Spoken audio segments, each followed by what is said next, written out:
या 15 दिवसामध्ये दोन महत्त्वाच्या घडामोडी घडलेल्या आहेत आणि या दोन्ही घटना या पोलिसांशी संबंधित आहेत।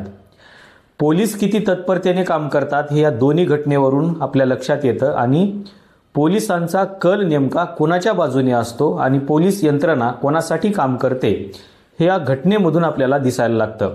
दोन घटना घडलेल्या आहेत, एक आहे छत्रपती संभाजीनगरमधली आणि एक आहे साताऱ्याच्या फलटणमधली।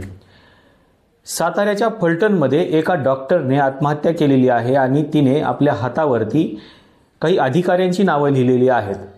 या डॉक्टरने आत्महत्या करण्याच्या काही दिवसापूर्वी तक्रारी केलेल्या होत्या, पोलीस अधीक्षकांना फोन करून काही गोष्टी कळवल्या होत्या आणि त्यांनी संबंधितावर गुन्हे दाखल करण्याची मागणी देखील केली होती, पण पोलिसांनी तिच्या तक्रारीची कोणतीही दखल घेतली नाही आणि संबंधितावर कसल्याही प्रकारचे गुन्हेही दाखल केले नाहीत।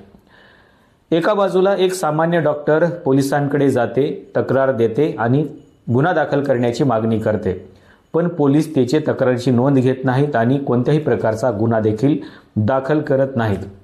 दुसऱ्या बाजूला छत्रपती संभाजीनगरमध्ये घटना घडते।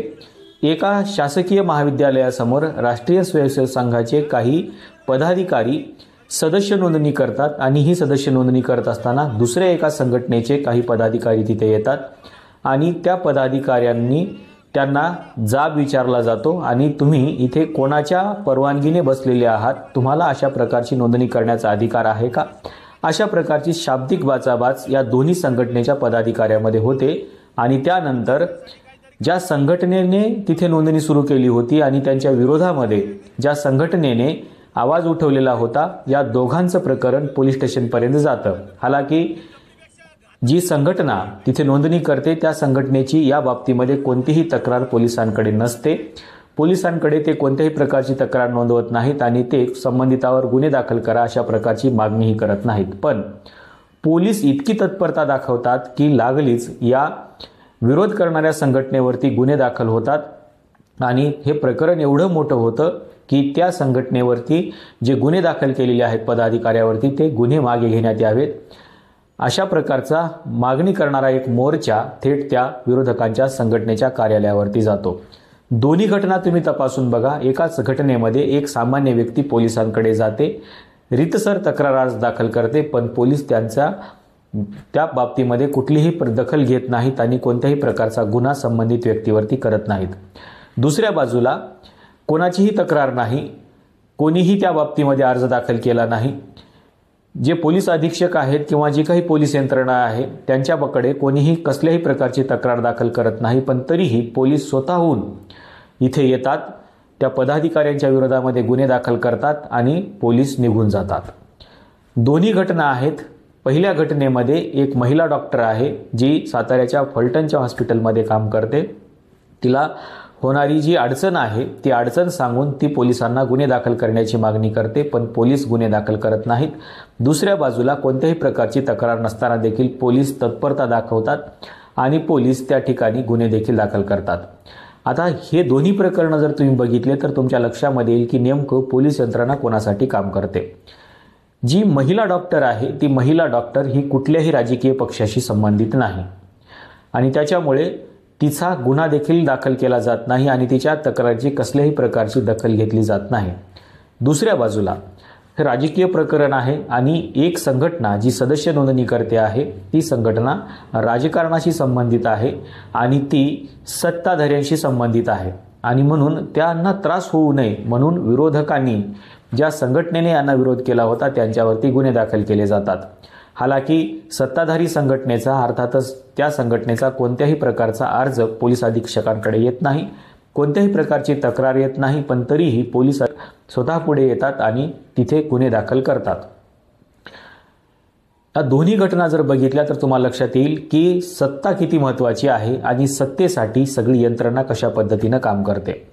जर त्या महिला डॉक्टरांच्या अर्जाचा दखल घेतला गेला असता आणि त्याच्यावरती गुन्हा दाखल केला गेला असता तर कदाचित त्या महिला डॉक्टरचे प्राण वाचले असते। एवढं भयानक प्रकरण तर छत्रपती संभाजीनगरमध्ये झालं नव्हतं, केवळ शाब्दिक बाचाबाची झाली होती। विद्यार्थ्यांमध्ये ते होत असतं, विद्यार्थी संघटनांना आपण समजून घेतलं पाहिजे, दोघांनाही समजावून सांगून सोडून देणं हे पोलिसांचं काम होतं, पण तसं झालं नाही।